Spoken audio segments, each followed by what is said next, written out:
All right, while we're waiting for the rest of the group to trickle in, we do, for those of you who have attended all 4 of the MBA Lite sessions, we do have a certificate for you. So if I do miss your name, just let me know. Tatiana Bazinska. Go.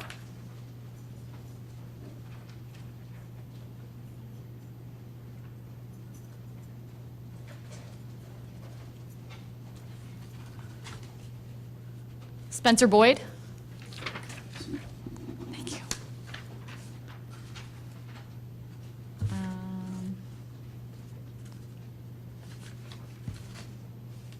Fran Gross.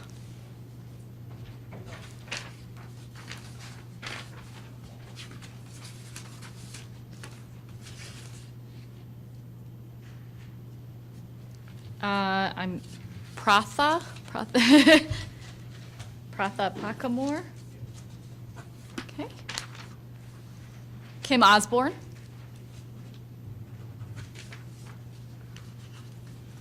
All right, if I missed anyone, please let me know.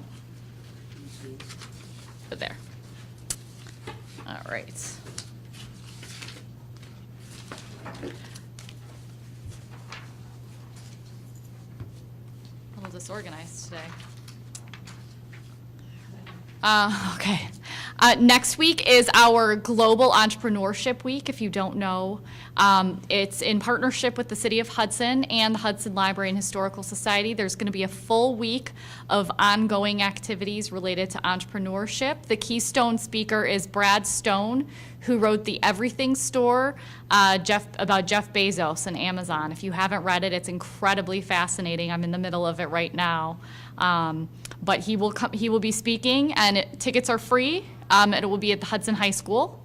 We also have a pitch night as well. You can come and watch. All of the applications are closed, but you can come watch entrepreneurs pitch their business in front of a panel of judges, and that should be an exciting event. That's our 2nd annual pitch night competition, and that will be next Thursday. So I hope you'll be able to join us for that. For our concluding mini-series for MBA Lite, I'm pleased to introduce Dr. Alan Kolp.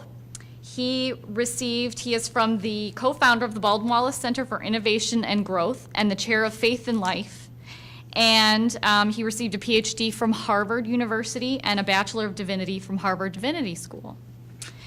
He's extensively researched and published a number of books and articles, including the one that he will have available for sale on the back after the program, entitled Igniting Innovation with Integrity.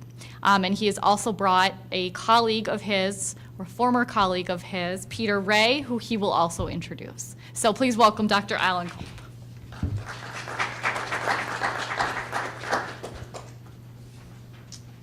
Thank you, Polly. Happy to be here, and when I thought about coming here tonight to talk some about innovation, that was not my field of study in university, but I've had the pleasure of being in a partnership with Peter Ray, who's standing at the back and is going to join me.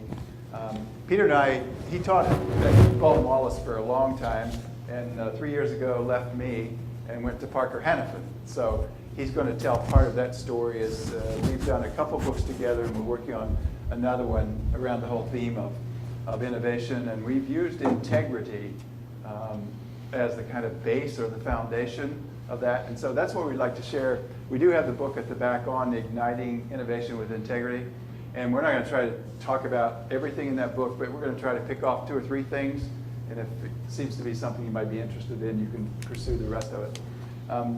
I came to Baldwin Wallace about 15 years ago, and at that time, Peter was chairman of the business division, and I was more in the philosophical world. And we began just having coffee together and chit-chatting. We had no clue where this thing was going to go 13, 14 years ago.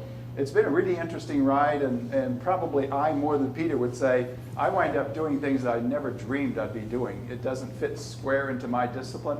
My colleagues are okay with me messing around with Peter in the business world, but they don't really understand it. And as long as they don't tell me I can't do it, then I'm fine with that. So they've let me do whatever I want. Long-time friendship, and 3 years ago, Peter left Baldwin Wallace and went into a new job that Parker Hannafin created for him. And I thought, well, that's pretty cool. They created a job, that big 60,000 person company. And so maybe I'll let Peter talk a bit about what he's doing and how that builds on the work that he and I have done and we continue to do. And then I'll swing back and we'll start working on 2 or 3 of the key ideas, and you'll get a sense of what we're doing. And then we'd like to open it up for questions at least by 7:30, because what you're interested in hearing us talk about, we won't know until we say ask a question or make a comment. So that's the game plan. Peter, how'd you get from Baldwin Wallace to Parker? Well, like Alan said, I had no idea I'd end up doing what I'm doing today.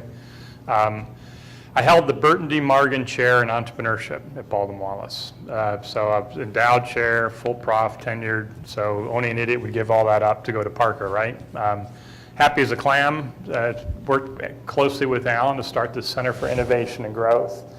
A lot of the teaching and consulting I did was around entrepreneurship, marketing strategy, ethics defined by the classical virtues, not ethics defined as compliance. So I was minding my own business, not expecting to do anything other than retire from Baldwin Wallace. And there's a long story of this, I'll just be brief, that Parker came along and did the Godfather offer of a too good to refuse. So in simple terms, what my job is at Parker is to teach virtue in a way that adds value to 60,000 people in 48 countries. So what Alan and I will do tonight, and what's kind of embedded in this book, is what I do around the planet. So I'm still a professor inside a company. I teach and I don't have to grade papers, so there's an upside to this.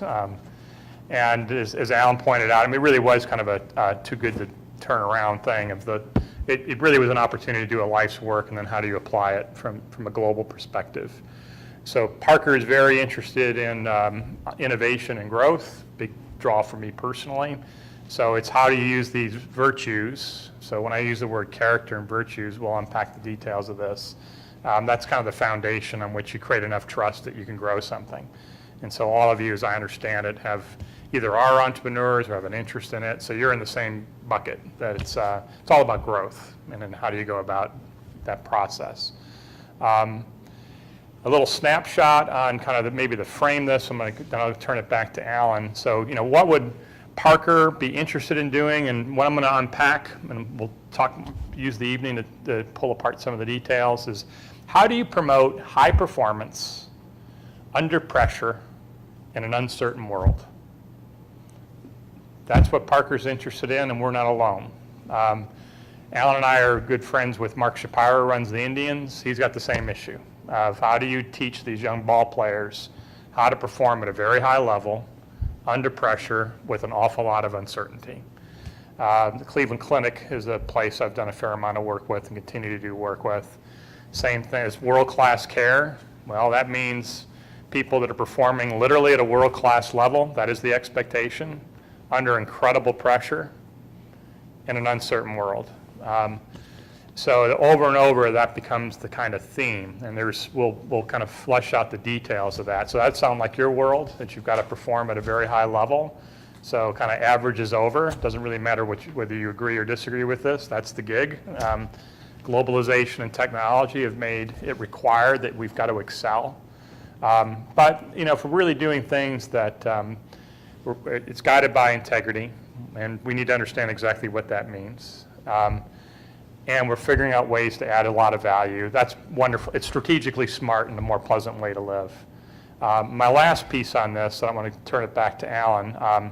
25% of my job is to go into the world and find organizations that are doing things we can learn from. I'm not a military guy. They wouldn't have had me when I was younger, and I wouldn't have been interested. But I have been I knew before I went to Parker how much the service academies were spending time on the virtues. So a couple weeks ago, I was with a Navy SEAL that did the training for the Navy SEALs. Last weekend is with a Rear Admiral of the Navy. And we're all talking virtue language in this. So the end game is, it's not that the military is perfect. None of us are perfect. We're all knuckleheads to some degree. But at least if we're at least clear what character means, and then we're doing our best. Most people are good people trying to become better people. That captures most of us. What's fascinating about the military is how they're back to the same goal. How do you have people perform at an extraordinarily high level under unbelievable pressure in a very uncertain world. So that'll be the running theme that we'll kind of hit on as we go through this. Alan? Okay. Just a couple of assumptions. I grew up, went through college and all that, and really never used and didn't even like the word entrepreneurship, which I think many non-business folks feel that way, or at least did 10 years ago. So when I began working with Peter, I became clear that, at least for me, I was innovative, and I haven't done an entrepreneurial thing if that means setting up your own business. So I think I've been innovative within an existing institution, and so for me, I'll tend to use those two terms synonymously. So I'm inside BW as an innovator. I suppose he and I could start our own business if we wanted to in that entrepreneurial sense. Second thing I would say is we began to see that so much of innovation is different than inventing things. So I'm not going to talk about inventing things. Maybe that's one form of innovation. But for me, innovation means doing a new thing, maybe a new product, maybe an old thing a new way, perhaps for a new market. So that's how we've tended to work with that term. And the thing that occurred to us was so much of innovation, entrepreneurship happens with other people. It's typically not the Einstein sitting in the basement by himself. And so that began to suggest to us that this foundational stuff we call virtue, character, or integrity was paramount. And I suppose, in my mind, if we're doing anything that's distinctive, I don't know whether we're doing anything unique, it's with that tie together of the integrity plus the innovation. There's certainly a lot of people working on innovation. So what we came up with, and the way the book is organized, is around what we call the 7 classical virtues. The kind of virtues that go all the way back to Aristotle or Plato or Jesus or the Buddha. All the major religious traditions have these in place. So you don't have to be religious. These virtues, and actually in this country we used virtue language till about the 1980s, when you began to see virtue language morph and everybody started talking about values. So if you ask people in educational world or on the street, you typically wouldn't even get somebody saying, what's your virtue perspective? It would be, what are your values?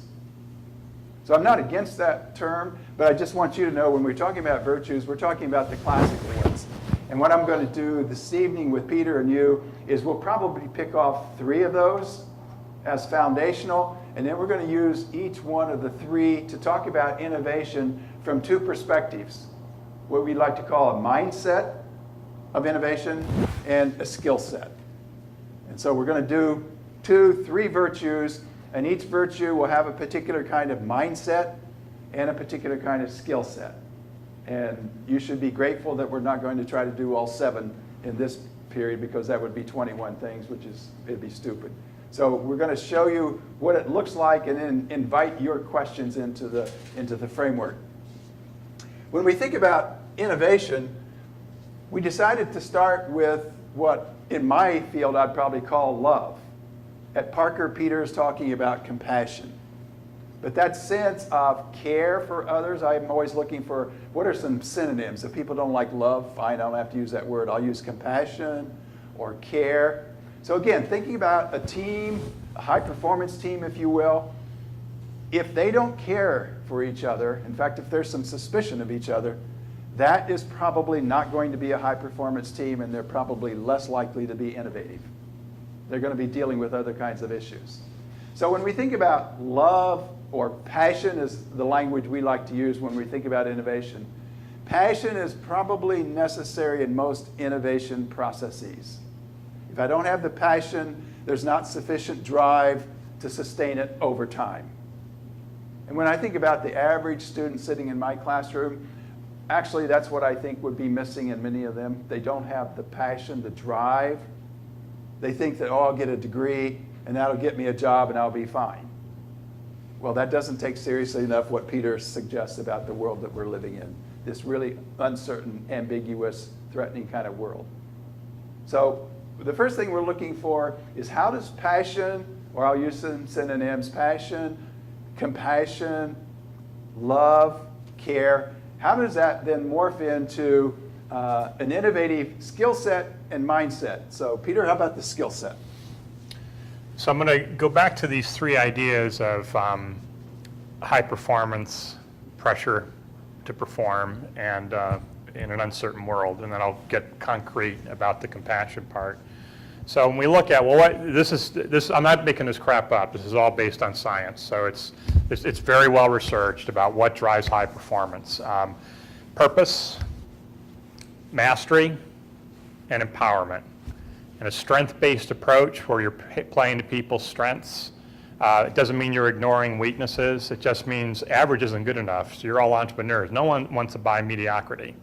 No one's interested in it. And we're all ruthless as consumers. We want something that's superior. So to kind of not focus on what it means to excel becomes kind of a non-starter to try to compete in this century. So we're pretty clear about what's the science say about driving high performance. And it wraps around that purpose, mastery, empowerment, empowering people, strength-based. There's a bunch of other details, but let me just stick with that. So let's go switch over to what Alan said around the skill set. What would the skill set be? So let's keep it simple. Every business has got to align their customers and their employees. This sounds simple, it's really hard to do, right? So if we think about compassion, you can't grow a company unless you've got empathy for the customer. It starts with that. So empathy is my ability to put myself in your shoes and to understand what are your pain points, what are your competing alternatives. There's a skill set and a mindset to that. Now I've got employees to hire. Maybe I'm a solo entrepreneur, or maybe I've got a staff. So that staff has got to be engaged and aligned with what the customer is looking for. So the data on engagement, I'm switching now from the customer to the employee box. And we just kept business that straightforward. That's really hard to do, to get alignment between employees and customers. So this is the data on engagement. Gallup poll, massive data samples. It's global data. This is not uniquely American. The math is 30, 50, 20. Typical workforce, 30% of the workforce fully engaged, coming early, leave late, giving you heart and soul. 50%, it's a job, not a career. Kind of a 9 to 5 mentality. Not killing you, not killing themselves. 20% disengaged. Some actively working against the goals of the enterprise. That's the math that you can expect without any intervention, over and over and over. So that's crappy math, right? So if we go back onto the income statement, most of our cost is people, is a crap return on investment. So what drives engagement? So now I'm switching from the customer side to the engagement. Number one is a sense of belonging. Somebody cares about me. Sounds a lot like what Alan just talked about. It's the compassion piece, the empathy piece. So there's a very mercenary, tough business case to be made for worrying about ways in which a virtue like compassion gets lived out, applied to customers, looking out for how can I truly add value to what their concerns and issues are, and what can I do to help employees achieve what they want to achieve, because I can't deliver high quality products and services without a highly engaged workforce. I'm going to get killed. So the vehicle by which I think about that, of making sure that I'm really clear about what's going to take to serve customers well, and then as Alan pointed out, this will be my last comment, is around passion. So can you imagine starting a company if you weren't passionate? Does that even seem realistic? It's kind of crazy on its face, isn't it?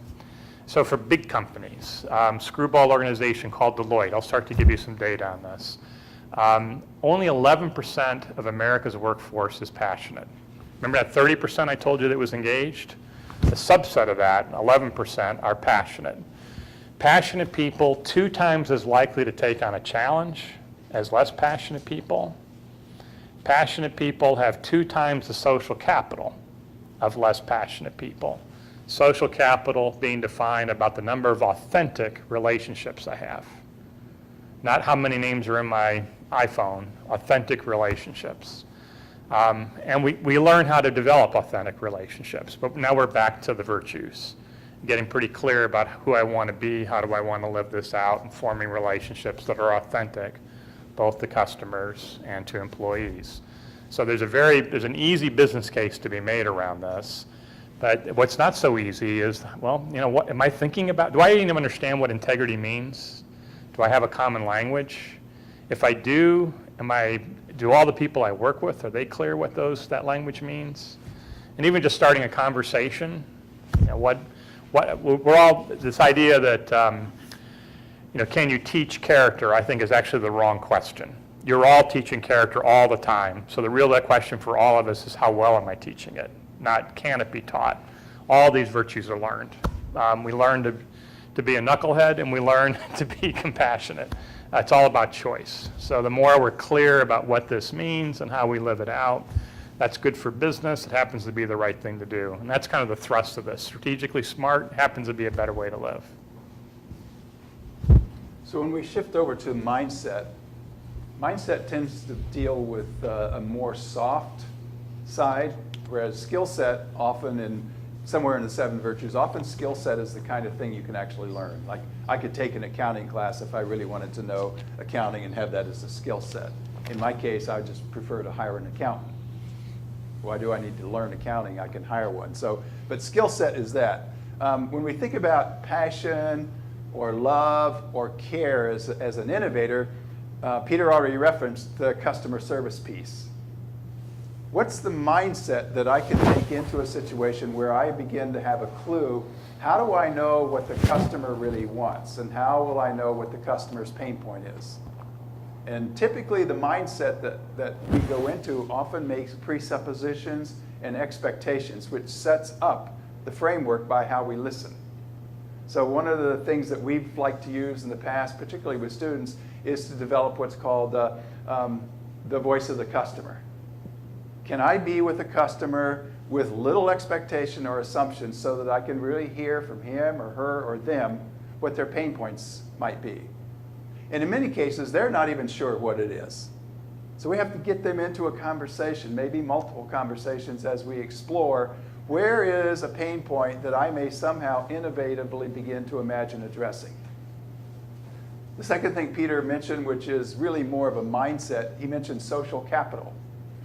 When I'm with students, I would say, well, social capital is a bit like having relationships in the bank, like you have money in the bank. Students are all interested in networking and all these events around networking. And typically for a student, networking may mean, can I hang out with you so that you'll give me a job? That's what networking means. And I'm not against it, particularly at that age and stage. But social capital is a little different than networking. Social capital is having a relationship in the bank. I may not even be sure what I want out of it or what I'll give to it, so that I would say the work we've done with Mark Shapiro, the president of the Cleveland Indians, it's a social capital thing. So that when we call him and ask for something, I'm pretty confident we're going to get it, and vice versa. So the more relationships you have in your social capital world, the more likely you are to hang out with people who are different than you are, that's going to enhance the innovative possibilities that you bring to the table. I mean, if you think about it, on our campus, there was no obvious reason for Peter and me to hook up and start doing things together. It would have been much more predictable that I would stay within my department, work on those kinds of things, and maybe get something published that was irrelevant for the world. So when we think about social capital, we're often thinking about becoming friends with and being in a relationship with people who are really different. And that can be in the city of Hudson in Northeast Ohio. It could be industry. It could be education. It could be in Brazil or Belgium. So the more people I'm with that are not like me and don't think the way I am opens up on the margin and on the edge social capital innovative possibilities. So that's what we mean by that. You want to add anything before we go to virtue 2? Yeah, so if I build on that social capital piece, just that one element, another screwball organization called Wharton came up with what I'm about to define, of the difference between givers, matchers, and takers, and who wins in the marketplace. So let me define these briefly, and you can tell me who's going to win and who's going to lose. So the giver is what it sounds like, is that I give to other people with no expectation of anything in return. So it's kind of unconditional in that sense. And the matcher is, I'll scratch your back if you'll scratch mine, but it's tit for tat. It's conditional. And the taker is just what that word sounds like. Your role in life is to make my life better. And I'm brilliant at smiling up and kicking down, but it's all about how do I manipulate you to get what I want. In a dog-eat-dog world, a person's got to do what a person's got to do. So givers, matchers, and takers. So now let's look at those three groups and think about, you pick the dependent variable you want. Who's going to sell the most stuff, be the most successful salesperson? Who's going to be the most successful medical student? Because there's dozens and dozens and dozens of studies on that framework. So who do you think wins? The giver, the matchers, the takers? High performance, under pressure, uncertain world. Who's going to win? Giver's going to win? Who's going to win? Takers? The matchers. All right, so we got complete agreement. So let's walk through the givers. Why do you think the givers are going to win? Just because when you give, many times you get back more than what you even thought. So in the long run, being a good person works. I'm not so sure. You think the takers would win. How come? Yeah, I mean, it seems reasonable, doesn't it? Of tough world. So do you think the taker is good short-term strategy, good long-term strategy? Good short-term. Okay? And you're arguing for the matchers. I think the matchers have mutual benefits. I mean, they get things, they take things from each other, they do things with each other, so they have mutual benefits. So win-win. A long-term relationship can keep for a long time. So that all seems reasonable. So the math is this, that the givers are typically the top performers and the worst performers. Why would that be? The good guys don't always win in the end. How come? That's kind of depressing. We were kind of pulling for them for a while there. I think you get burned out sometimes. Pardon me? You get burned out from always giving, so that's why they go from top to bottom. That's a piece of it. The giver has to learn how to not be a doormat when they're going up against the taker. But the giver, remember, place number one. So if you're interested in the marathon, the giver wins in the end. That's what the math says. Short term, the taker can work. If you're ready to stick it to somebody and you're not having a long-term relationship, it can work. And the matcher is the middle ground. So that's part of a question that I think is consistent with what Alan said. I got to start with the question, who do I want to be as a person? Now, it turns out that actually in the marketplace, this giver stuff pays off. If I'm willing to take a marathon, I'm going to trade off on the sprint. It's good long-term strategy. So I can go on and on about this, but just a couple of highlights. What happens to the takers? Let's go that other direction. It can pay off short-term. But what happens is you get away with it once, then people start pushing back on you. And at the very least, they don't want to help you. At the worst, they come gunning for you. That son of a gun, it's time to.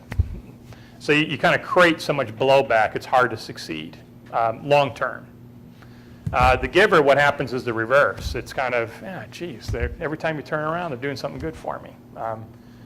Let's see if we can do something for them. So this what's been fascinating. This is true. I'll just, one last comment and then turn it back to Alan. One study I found fascinating was on Belgium medical students. So the dependent variable was who was top in the class. And again, this pattern keeps repeating itself. Givers on the top and at the bottom. Takers, it worked short term, bless you. Matchers were kind of in the middle. Now over time, what happens is the givers start to come to the top, especially when they shift to residency, when it's less about your grades and more about your ability to collaborate with others, which is much of what the world's all about. Now the givers start to take off, and the takers start to really suffer.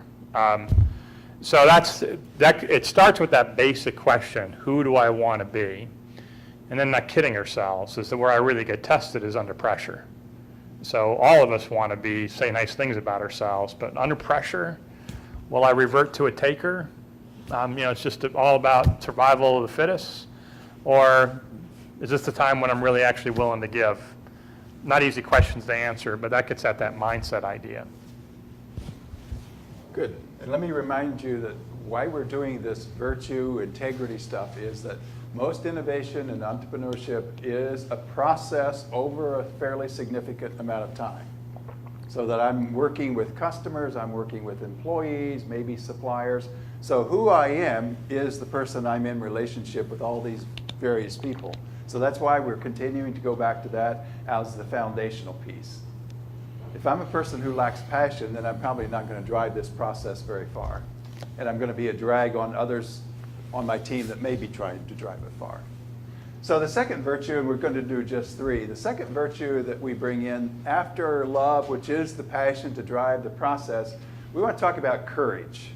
And we'll do courage really under the rubric of risk a lot. But first, let me just play around. One of the things that I spent some time doing in my life was getting on top of some of the classical languages. And when I look at courage, I would say, well, what you've got there is a French word, masquerading.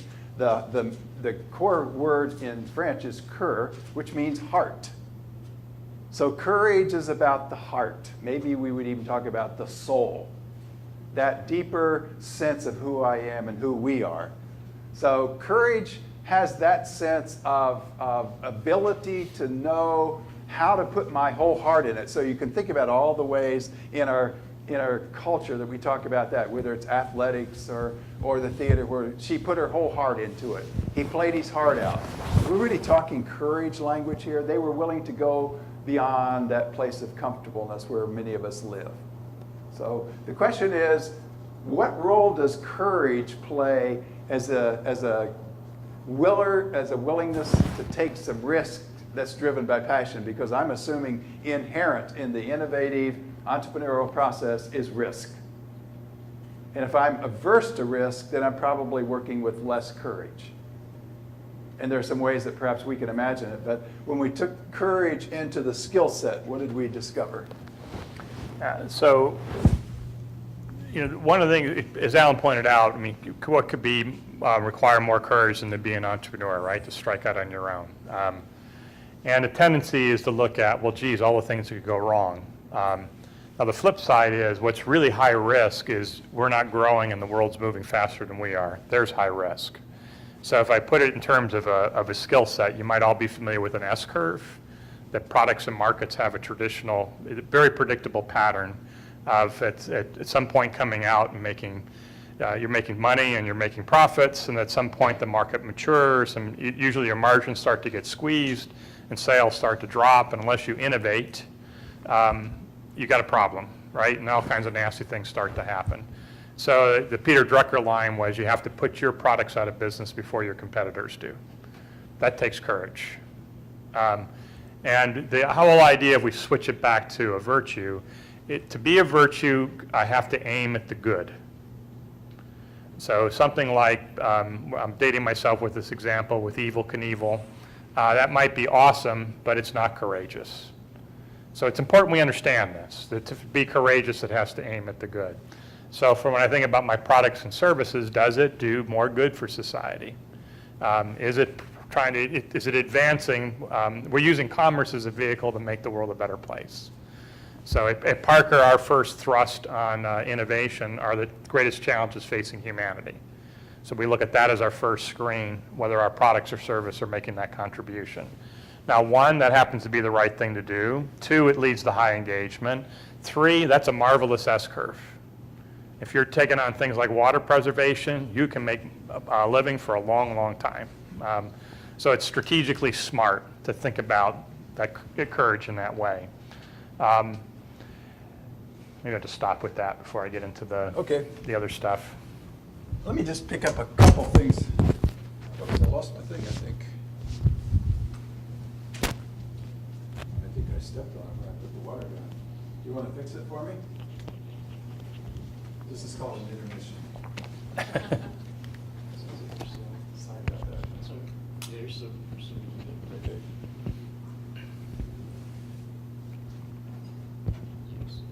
Oh, that's right. Can I just hold it? Yeah, or we can do that one if you want. That's right. So what I'd like to do now is talk about, switch it over to the mindset. And again, my primary audience, unlike Peter's, where he's dealing in the business world, my primary audience is still the classical undergraduate who is not so sure they're interested in being an entrepreneur and they don't know what being innovative means. So I'm really wrestling with how do I make this stuff understandable. So when I think about courage and a mindset of being innovative, one of the first things that we landed on was how do you recognize opportunity? Because typically there are opportunities, but they're usually not so obvious that anybody would get it. So how do I use courage to put myself in a place where I may actually see and recognize an opportunity? And then if I have the requisite kind of courage, then I can go ahead and seize that opportunity. I can try to be opportunistic. But I guarantee you, many of the people, if not most of the people I hang out with, are not alert to paying attention to where are some opportunities.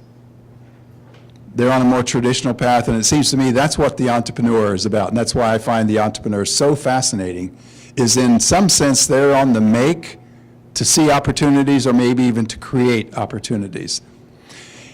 And a couple other things just briefly, when I think about courage, I see an opportunity, will I actually take it? We like to deal with a few things that we would call cultural inhibitors. What makes me less likely to have the requisite courage to go ahead and seize an opportunity? Even if I see it, it's not guaranteed that I would go for it. Some people are really significantly risk averse. They're afraid to do it. They're afraid to take that risk. They would prefer the status quo. And when I think about being in the world of higher education, that's pretty typical of the world I live in. We think we're pretty creative, but we're really not. There's not a lot of creativity. There's not a lot of courage. We'll design a new program to be able to do what I'm doing, but with a new label. That's not innovative. The only thing we came up with the description. So where do I have cultural inhibitors? Things that come out in the kind of language like, well, we've never done that before. That's a cultural inhibitor. And then on the other side of that is what are the cultural encouragers. Where is courage in play and my culture supports the risk-taking? And it takes a while for us to think about our own situation, our own person, to say, what are my cultural inhibitors? How I grew up as a person, there's a lot of ways you can get in touch with that. But what prevents me from having the sufficient courage to seize the opportunities innovatively that may present themselves? Because to me, it's amazing how many opportunities come our way and we simply don't see them or too intimidated to take them. So that's the mindset, is working on how do you change the mindset of a person or help them change? That's a really significant question that goes way beyond tonight, but that's the kind of fascinating place that I like to spend some time. So if I have a room of 26 students, most of them will not have an innovative mindset. They do not see opportunities. They do not know how to create opportunities. How do we influence them? Or put that in a company or even a nonprofit. Nonprofits are, like education, often pretty woeful on that one. So anything to add before we go to Virtue 3? So if we we'll go backwards, that if we wanted to have a courageous person or a courageous culture, let's go, this is linear. So it starts with purpose. That if I have something that I feel, purpose means I'm committing my life to something bigger than myself.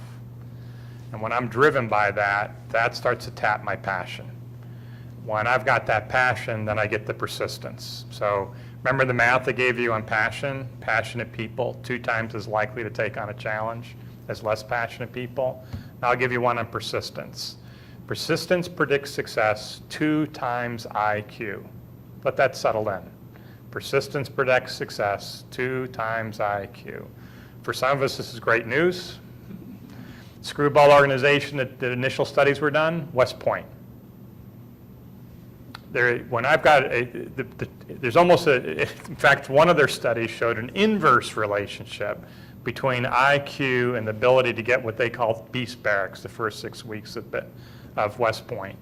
That when you've got a fixed mindset, that you think that you're really smart and you've got nothing more to learn, that's incredibly high risk.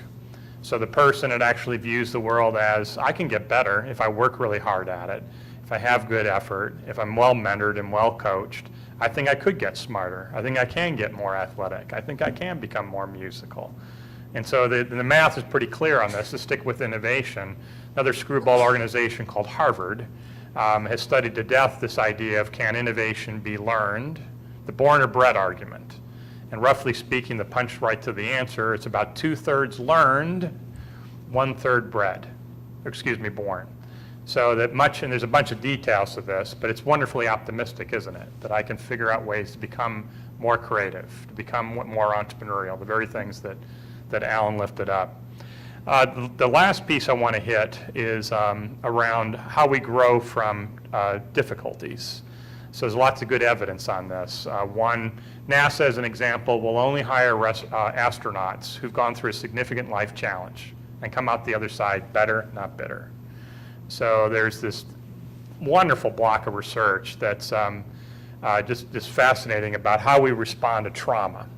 So if you live long enough, you're going to have a traumatic event, right? You just can't, it's all a matter of degree. So our response to trauma is normally distributed, meaning that after a traumatic event, 1/3 of the bell-shaped curve, a couple of months of depression, but they actually come out better rather than bitter, and I'll define what I mean by better. A third in the middle will come out of it, but it's going to take them longer. And a third on the other side may experience something called post-traumatic stress disorder. It's a very real disease, it's a very real problem, and what I'm going to speak to does not speak to that real issue. I'm speaking to the 2/3, the post-traumatic growth. So what I mean by getting better and not bitter, and you'll start to see these same words come out, person is more clear about their purpose. Remember, purpose being defined by I'm committing myself to something bigger than myself. Empathy, a better ability to put myself in someone else's shoes. Quality of relationships. I value them more, I spend more time on them, I've got stronger relationships. A sense of vulnerability, that I realize I don't control what happens to me, so I'm grateful when I've got good things happening to me. So there's both a sense of urgency, I'm lucky to have the time I've got, but a realization that I can't always control what occurs to me. That's what I mean by better, and that's 2 out of 3 times. So entrepreneurship or innovation is all about trouble. I mean, you all know this if you've gone through it. There's nothing easy about choosing this life. It's hard. It's wonderfully rewarding and incredibly difficult. So marry that with just what goes on in all of our lives. The folks who are resilient, that persistence piece, learn to overcome their difficulties by not wallowing in them, but growing from them.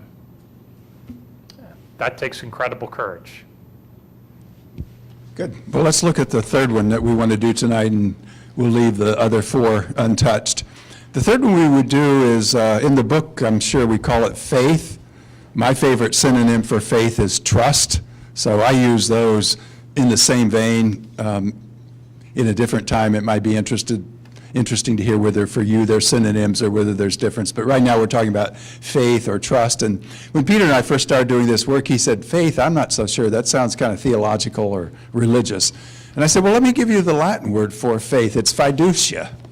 And we get our word fiduciary. You think about the banking world, the board of trustees have fiduciary responsibilities. In effect, they have a responsibility to be trustworthy or faithful. And so we're not using it in any kind of religious sense. Peter and I have this relationship. We have a joint bank account, and I remember when we opened it, the teller said, well, do you want to have it fixed so that you have to countersign the checks? And we just laughed. Because we have a fiduciary responsibility to each other. I don't want to monkey around with a lot of details. If he writes the check, fine, I trust him. And so you think about being a part of a high-performance team or an innovative group. If there's little faith or trust, then that's a team, again, in trouble. Because they're going to be inefficient, they're going to be slow, and it's not going to work as well innovatively when you're dealing with that kind of speed and need to be quick. So think about faith as a relationship.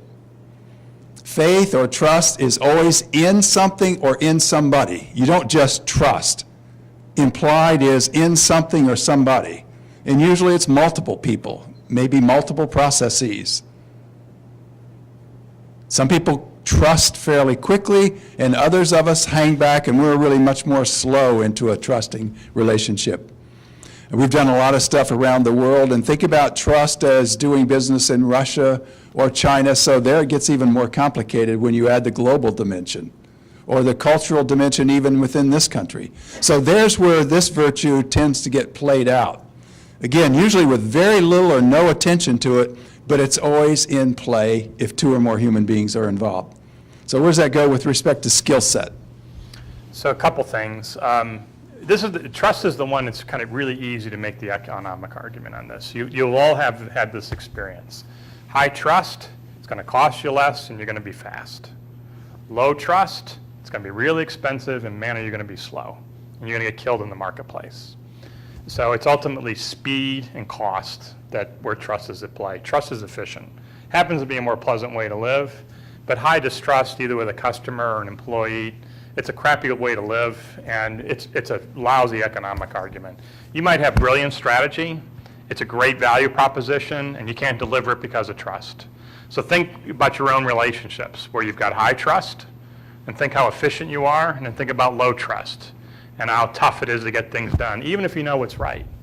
It's a trust thing that becomes the anchor around your ankle. So if you kind of flesh it out a little bit more around the skill set side of this, that kind of high performance under pressure in an uncertain world. Reputation has got incredible economic value. I'm going to use the income statement and the balance sheet to make the business case. So let me start with the balance sheet. There's something called goodwill, which if you did a study 30 years ago, book value, whatever the hard assets are worth, theoretically if you sold the company, versus the market capitalization, what the company is actually worth in the marketplace. The gap between that is called goodwill. Intangibles broadly defined, or reputation broadly defined. 30 years ago, one of the ways you would look at an investment is if it was par, book value, and market capitalization, it's okay, it's fairly valued. And it would help you make a decision, invest, not invest. Today, that gap on publicly traded companies between market capitalization and the book value is typically one out of three. In other words, most of the economic value of what you've got in your 401k plan is air. There's no hard assets to back it up. It's reputation broadly defined. Where the hell are the hard assets in Google? There's no hard assets in there. You're paying for reputation. You're paying for culture, for talent, the ability to innovate. There's no hard assets to back. This thing goes bankrupt. There's no hard assets to give you money at the end. There's nothing to sell. Welcome to the 21st century. And if you're selling your company, the real premium on it's goodwill. The gap between whatever the hard assets are and what the marketplace will cover for you. Now, if you switch to a service economy, if that's what you do, now it's even bigger. Where the heck are the hard assets? IP, maybe. Much of what you got is your economic model, your reputation broadly defined. Switch over to the income statement. In most organizations, total compensation is the biggest line item on your income statement. So it'll be anywhere from at least 50%, if not 80, 90%. So at Baldwin Wallace, I'm willing to bet 85% of the operating budget is total compensation, salary and fringe benefits of the staff. Remember that crappy math, 30, 50, 20, and 80% of my budget is people? That is a lousy frickin' return. So how do I start to move that needle so I've got a more highly engaged workforce? So part of it is in what will I trust? So remember that 30, 50, 20? I'm focused on that 20. Strength-based, having faith that playing to people's strength will result in a better economic value and more personal satisfaction. I'm focused on that 20%. If the leader ignores their people, the good news, by not doing squat, you can double that disengagement number from 20 to 40%. Remember about back to compassion? It's about feeling somebody cares about me. It's the beginning of the end when you ignore someone, right? So you've all had this experience in a relationship. It's couples that stop fighting with each other, that apathy's kicked in. It's game, set, and match. If we're still fighting, we got a chance. We still care. So that's the bad news if you ignore people. This is also true of customer side of the relationship too. It's a great way to lose a customer, ignore them. Now, if you focus on their deficits, on their weaknesses, that's where you get this 20% disengaged. At least you care. You bust my chops every day, but at least you care.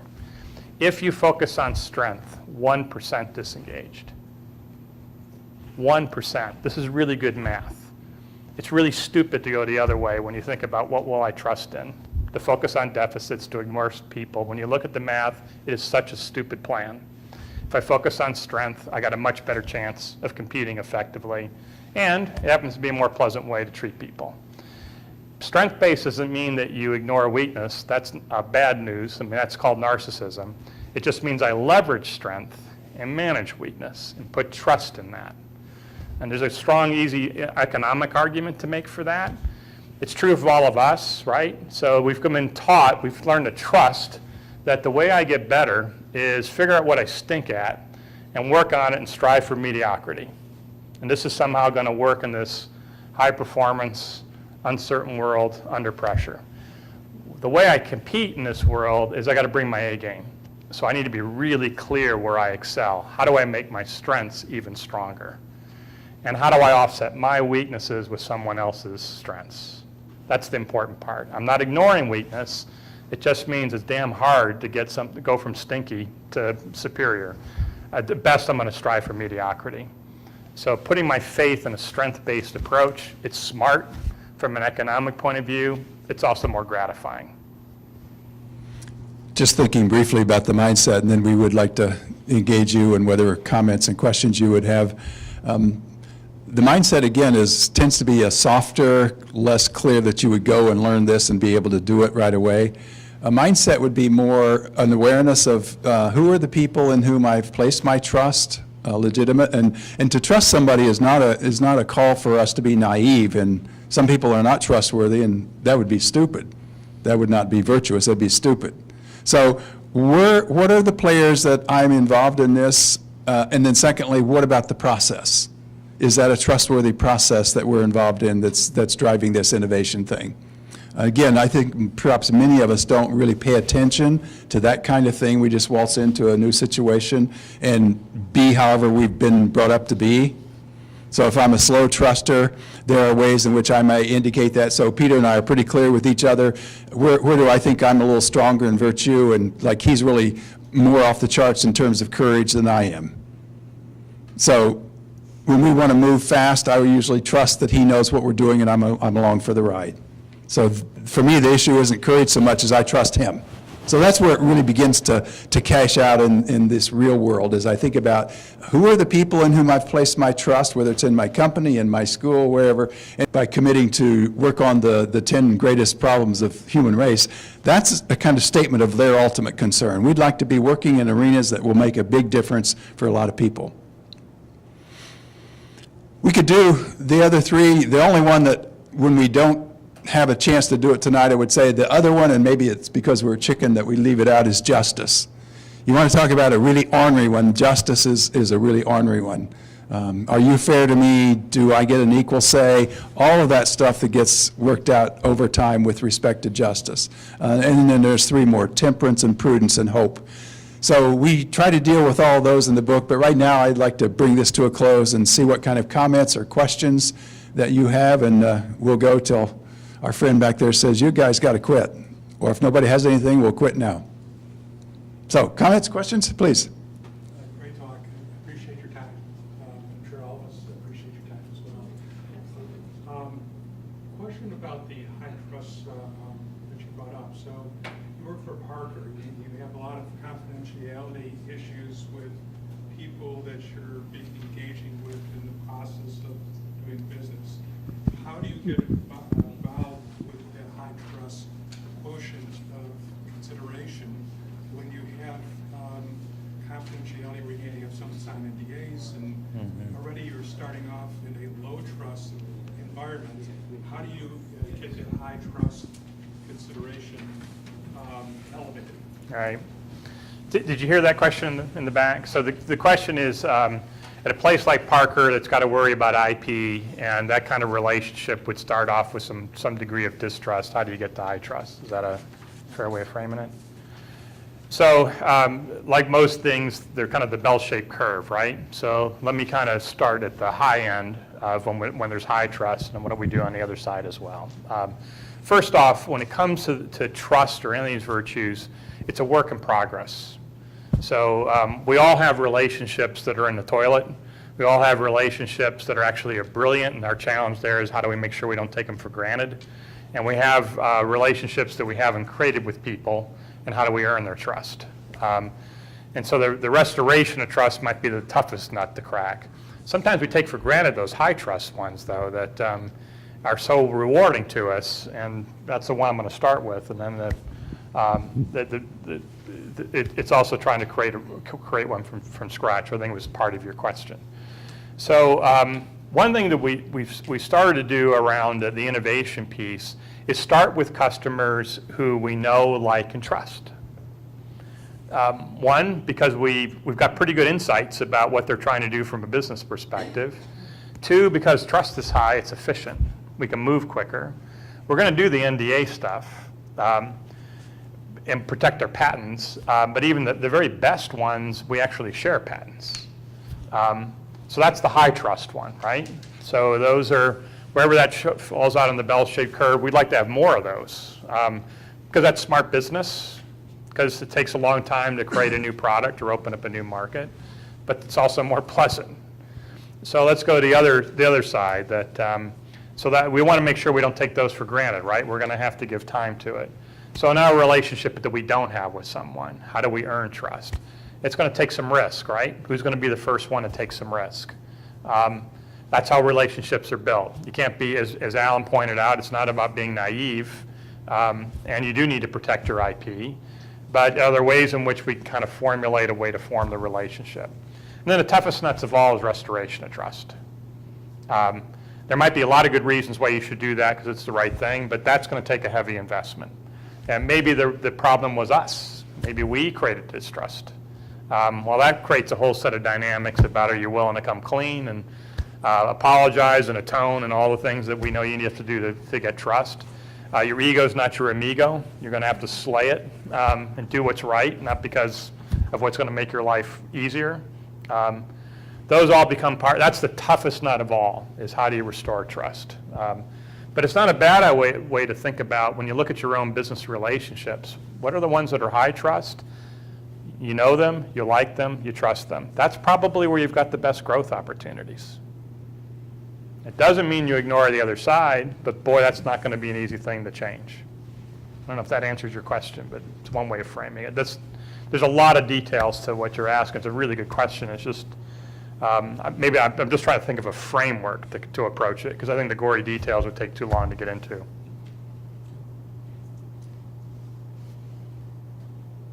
guess I was thinking a little bit about this today. There's been some recent news about some aerospace companies out in California, particularly with Virgin Galactic, and also another company like SpaceX. And those companies, just from the outside looking in, they just get looked on as being highly innovative. But they're very vertically centric. They want to design everything themselves. They don't want to go outside. They don't want partnerships. And the current thing going is that they're taking the ball and running with all that innovation as their stuff. Well, Virgin Galactic had somewhat of a big oops. Right. I don't know if anything. Yeah. I don't know if anything's gone for him. No. But,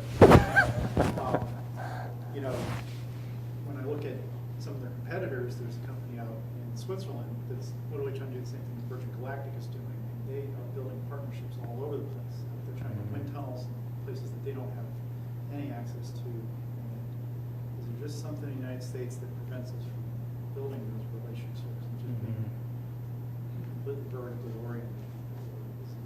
Or just the whole culture blown away with not being able to trust? Yeah, so here's one way to answer that. That uncertain world, I didn't define that, I'll define it now. There's a term called VUCA that was created by the Army College and since been applied by companies including Parker. VUCA stands for volatile, uncertain, complex, ambiguous. Volatile, uncertain, complex, ambiguous. So what's a VUCA strategy look like? Bless you. Volatility requires vision. Uncertainty requires understanding. Complexity requires character. Ambiguity requires agility. What does that look like? There's 4 pillars. There's a ton of details of this stuff, but in our time, all we can do is kind of frame things. So 4 pillars of a VUCA strategy. Integrity being number 1. Innovation, the ability to create. Teams, and partners. So pretty creative organizations called Navy SEALs. So one of the ways that they go about being creative on the ground is the command and control stuff in the military is not, whatever you think it is in terms of centrally control, it's not at all. Two pieces. You've heard the same language from us earlier. First off, it starts with a mission. What exactly is our purpose? That's the role of leader, imminent clarity around purpose. Second part is the military jargon is commander's intent. So what, if I put it in layman's terms, it would be what does good look like? How will we know we succeeded? And it's on the leader to figure out the answer to those two questions. Then the soldier on the ground, it's their decision to figure out if they're confused, go back to commander's intent and purpose. But they've got freedom, they're empowered to figure out how to get there. It strikes me that's the same thing true for business. It's the leader needs to be, the command and control part, be really clear about your purpose, be really clear about your intent. But the trusting part is empowering other people to say, the reality is, you know, to Parker Hannafin, we're 60,000 people in 48 countries. There's no way in hell we can control this stuff from Cleveland. We'd be nuts to even think you could do it. So you've got to figure out frameworks where there's some guidelines, some boundaries of conduct, but you've got to empower people or trust people and hire the right people, rely on partnerships, rely on teams, because you don't have a choice. There's not a viable alternative.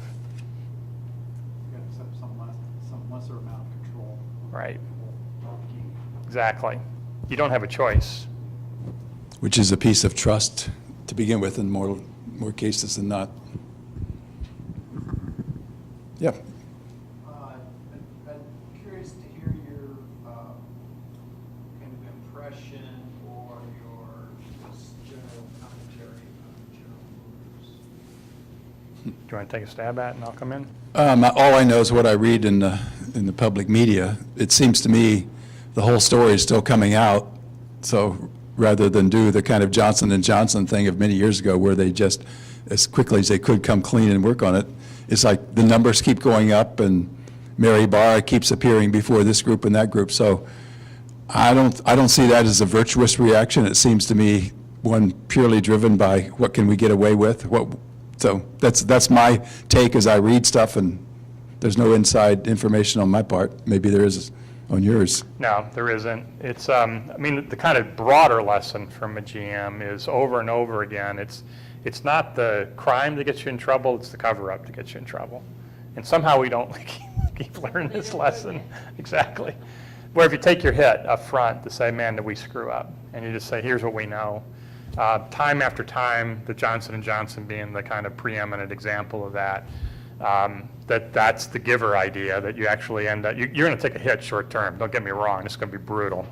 But long term, it's actually a pretty smart thing to do. It happens to be the right thing to do as well. The cover-up will kill you. Always. You know, you see, I mean, I think about Jim Trussell, wonderful person, but Baldwin Wallace graduate. I mean, you really would like him. If you got a chance to meet him, he's an extraordinary person. He's wonderful. Went to school with him. I graduated from. Is that right? He's a terrific guy. So it's, you know, that whole thing with the tattoos, if you followed that case, it's a pretty modest offense, really. I mean, there was no criminal conduct in that. It was the cover-up, right, that tarnished an otherwise pretty spectacular career. Yeah, you watch a contemporary example of that with the University of North Carolina and the whole, 18 years of cheating, basically? I mean, that one's not over yet. And you think, wow, that was a good university. So that's another instance of where, one, I don't think it should take 18 years to figure out we're doing something that's probably not right, educationally speaking.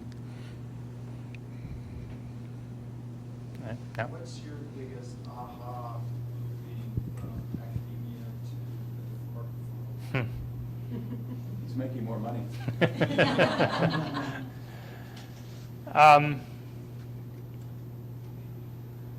I mean, I always worked a lot with business, and I knew Parker really well, so I don't know that there was kind of a big adjustment. So I think part of what I continue to be reinforced by is how people are the same and not different. I mean, I could walk you through how a company is different from higher ed, but I think what I find intriguing, especially with these virtues, I'm going to give one kind of case study that might perhaps answer your question. So in June, I was in Taiwan doing something like this around the virtues with about a half dozen Asian nations. Then I was in Salt Lake City doing the same kind of thing, mostly with Mormons with some non-Mormons tossed in for good measure.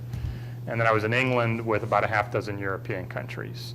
And I could walk you through the differences of that, but here's what's fascinating. We routinely do evaluations about what people are the takeaways. If I showed you the evaluations, I'm confident you couldn't tell me, well, those are the Asians, those are the Mormons, and those are the Europeans. So my answer to your question is I continue to be intrigued how we're the same, not different.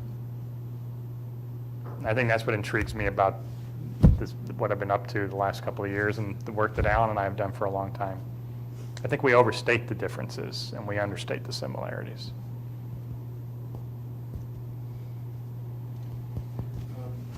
Is there some place on your website, Parker, for the 10 greatest problems that you've raised from your company's perspective? The answer is yeah. Parker's website, really, it's a B2B, so it's not easy to swim through it because it's really been kind of constructed for a business environment. I'm not sure, because I come in through the inside firewall, I'm not sure how we had to come in from the outside.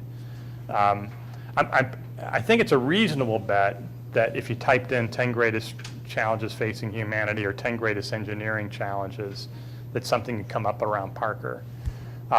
Parker as a company tends to be pretty humble. So it doesn't also do a lot of promoting of this. So what I've kind of given you inside baseball. It's the way things are framed inside. But there's, for good or for bad, humility is actually a cultural value. So you don't tend to see a lot of promotion of what we do. So it is not easy to see. Is it still considered public from a standpoint? Yeah, no, I'm not sharing anything that's proprietary. Okay. If I got your business card, is it possible that you could share that? Yeah, Okay. yeah. If nothing else, I mean, I'll tell you the way that if you're interested in that framing, here's an easier way to do it than getting it through Parker. A guy named Smalley was the author of the 10 greatest challenges facing humanity. Just Google 10 greatest challenges facing humanity. You're going to have more to look at than you've got time for. That'll frankly be a lot easier than kind of messing around with Parker's website. Okay. And do you subscribe to Smalley's version of that? And is he the author of that? From the Yeah. standpoint of how you value that? Yeah, his argument, he's very clear, he ranks them 1 through 10. He actually says energy's number 1. And then you can agree or disagree with his argument, but he walks you through why he thinks there's a hierarchy to what the challenges are. How could you advance humankind? That's his core thesis. And then he makes his business case for why these 10 and why they're ranked in the order they are. I think that's going to be a lot more enriching for you than messing around with Parker stuff.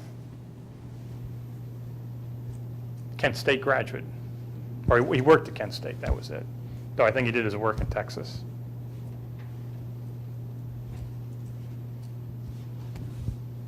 I'm not sure if this question goes along with this class or not. I'm kind of a unique entrepreneur. I don't really know how to put it. I have a bunch of small little businesses going, and I don't know how to hire people. I don't want trust, that right there, integrity. That's what I'm looking for in my businesses, because I will be dealing with the public on every one of my businesses. But I don't have the money to go get the corporate lawyers to back me up, and I don't have the money to pay the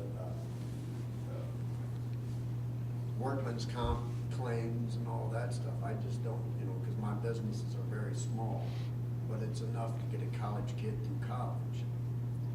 But it's not enough to pay him the rest of his life if he gets hurt.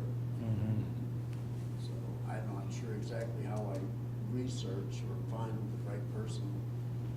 Like you go on Facebook and you got 20 people wanting to copy your idea instead of looking for the job. My jobs aren't something Joe Blow could go out and do, it's just I don't want to do it, sure. Well, I think there are 2 or 3 places. One would be the interview process, and is it as it being as well done as possible. I remember reading yesterday an interesting article on the interview process and how weak it is as an indicator because that people don't know how to ask follow-up questions. It's a really simple thing, but usually the first question gives you almost no useful information about somebody. So it's like, what's your major? Oh, biology. Well, you shouldn't conclude much yet. So even something simple like learning the art of asking follow-up questions, probing a bit. So it seems to me one place is just the interview process, and I would assume that means checking references that are actually going to be honest with you. So there's, the virtues are always around. Am I talking with somebody who really knows this person and will be honest with me? So that's, to me, the most obvious.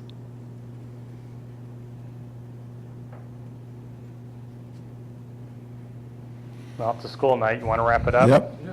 So we have books back there in case anybody's interested in it. We'll sell those for $10. We do the other 4 virtues that you didn't hear about tonight through the skill set and mindset. Well, it's been fun. Yes? What are you teaching? I teach mostly religion and some stuff around culture. So one of the things I think I'm bringing to the new work that Peter and I are doing is a way to look at the whole culture piece. What's an innovative culture, and how could we get that? And that usually implicates the virtues. So we're doing quite a bit right around the whole theme of innovation, culture, and how do you lead change. Bless you. Oh, that's 2. Yeah, we better go home on that note. So thank you for giving us the chance to be with you. Yeah, thank you.